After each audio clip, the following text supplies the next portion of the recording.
The most obsolete idea is go to school, get a job, work hard, save money, get out of debt, and invest for the long term in the stock market. See, why would you save money when they're printing trillions of dollars? The gap between the 1% and 99% is massive. You see, it's not just money. You have to step back and look at the bigger picture. So what do you do? In every one of us is a poor person. There's still a poor person inside me.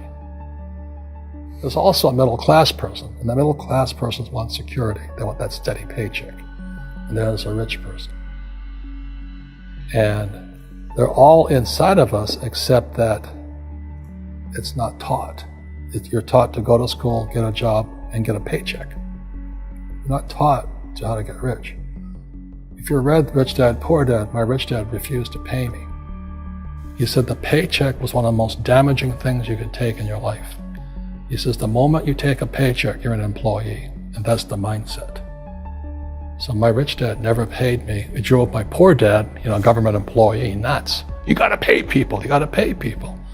And rich dad was not saying that the paycheck was bad. He says you didn't want to be a slave to money.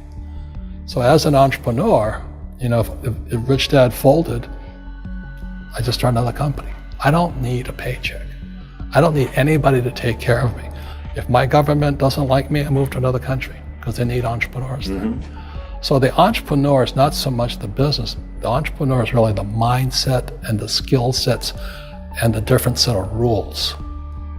You see, small business does not operate in the same rules as big business. Entrepreneur is a mindset first, a skill set, and rules. And depending upon whether you're an employee or a small business, the rules are different. The mindsets are different. The skill sets are different. If you could say one thing to somebody who's never been an entrepreneur and they're thinking about making the leap of faith into becoming an entrepreneur, what could you tell them?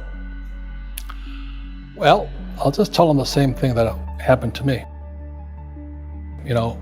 My last paycheck, I still remember it clearly. It was one of the worst and the best days of my life. And I was in Puerto Rico.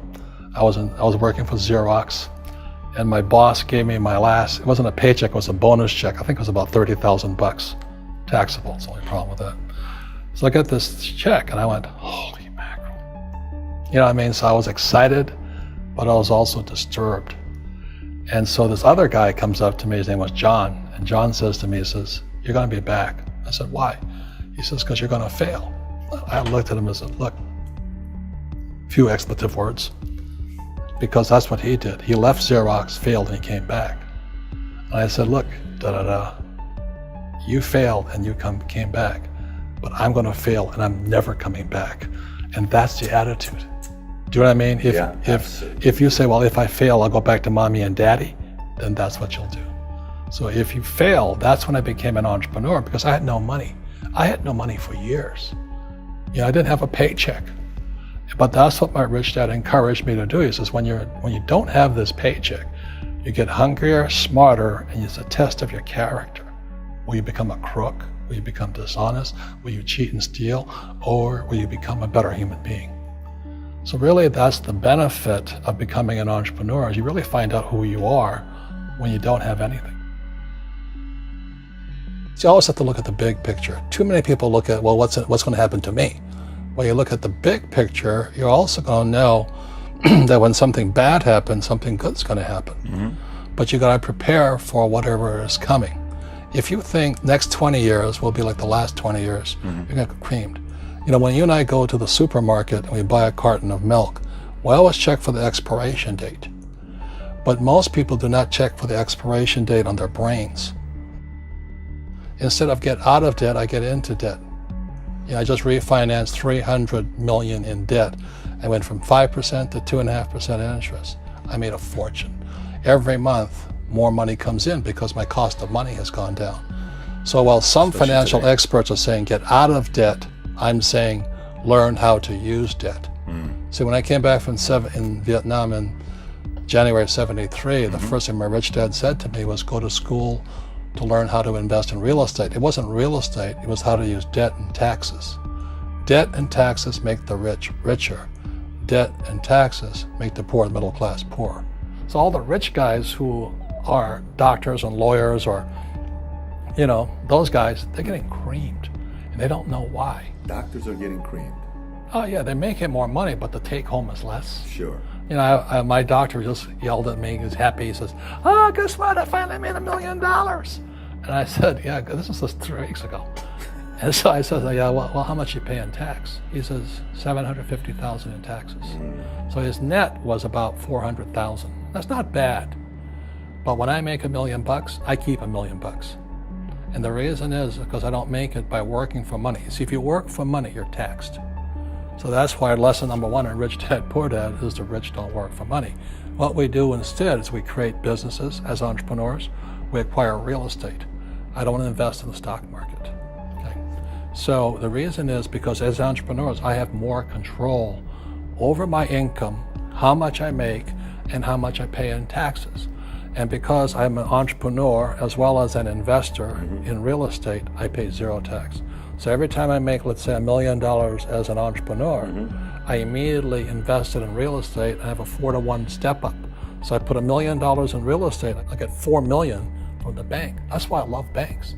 But the banks are screwing everybody else, terrible, but it's good for me.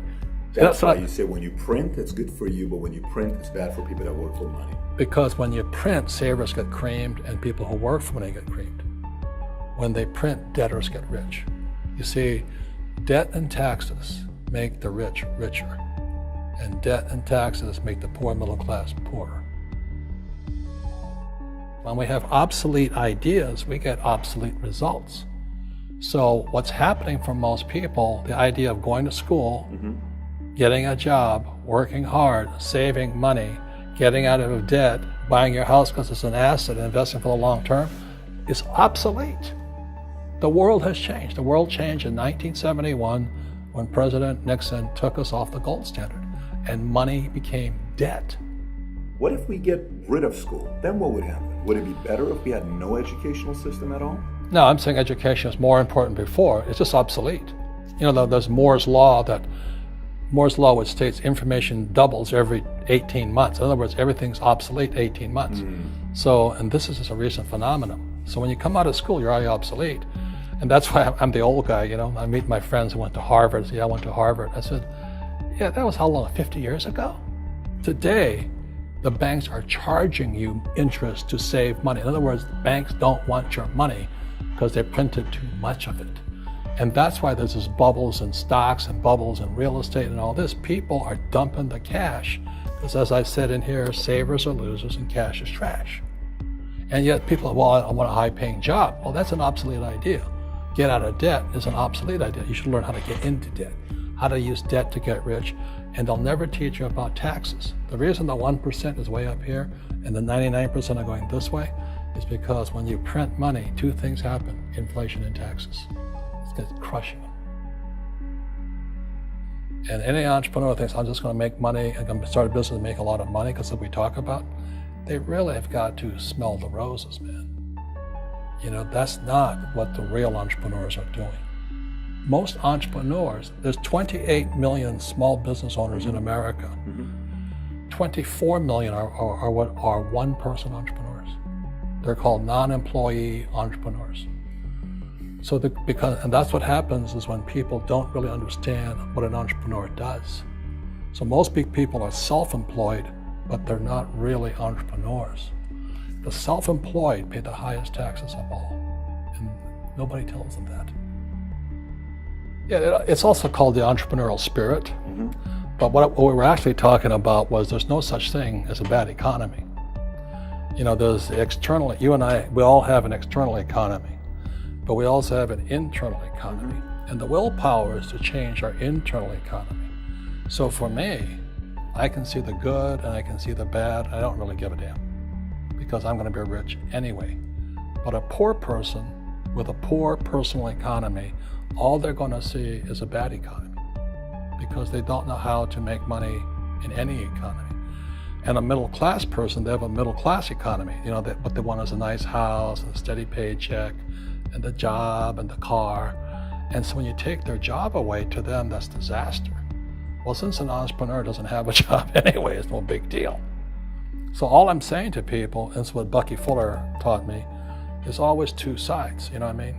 Unity is plural, at minimum two. So if you think the economy is bad, it's because your economy is bad. If you think that steady, employment is important, then you'll see an economy without jobs. Your economy versus the external economy. What you control versus what you can't control. I can control. Yeah, it's called an internal focus versus an external focus. So the real entrepreneur has an internal focus. That if they fall down, they say, "Oh, this is good, because I'm going to go up higher." The average person will fall down and say, "Oh, I'm going to take some Prozac," or somebody has a mistake. Oh, the mistakes don't matter. Well, mistakes matter. It means you didn't know something. But a real entrepreneur, whether they fall down, they always can go up. They can stand back up and go higher. And no matter what happens to them, they get stronger and better and smarter and happier. But a person with a weak internal mindset is that they're so afraid of what happens, it generally happens. Like, people who are afraid of losing their jobs, they generally lose their jobs. You know what I mean? Yeah, so everything you can comes through you. Yeah, so the entrepreneur first job is to control inside here, not outside there. The moment you take that paycheck, you're an employee. You've got to be stronger than that. It's about inside control.